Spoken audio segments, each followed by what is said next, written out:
Alyson Stoner was underweight and worked out 7 hours a day at a medical weight loss.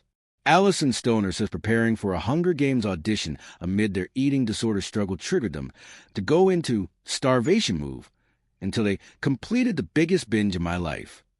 The Cheaper by the Dozen star, 31, shared an excerpt from their upcoming memoir, semi-well-adjusted despite literally everything, to Vanity Fair, in which they detail the lengths they went to play Katniss in the Hunger Games, a role that would eventually go to Jennifer Lawrence.Stoner, who has been open about how child stardom fueled their eating disorder, wrote that because Katniss was characteristically thin, not starving but small, they felt compelled to commit to strenuous training without fully succumbing to my eating disorder for the role, one they admitted was a long shot. Desperate to play Katniss, I convinced a world-renowned medical weight loss camp to approve me, while I was underweight and only 17 years old, to join a program for 2 weeks of 7 hours of daily exercise on a calorie deficit.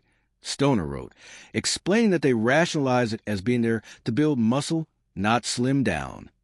What followed was an intense workout and diet plan.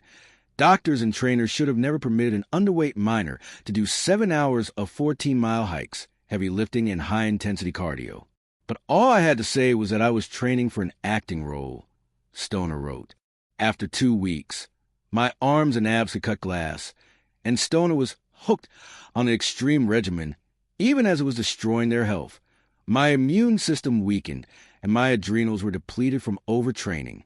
I tweaked my tricep and fractured finger, but I pushed through fatigue and lightheadedness, even after catching a flu bug that lingered for 3 weeks.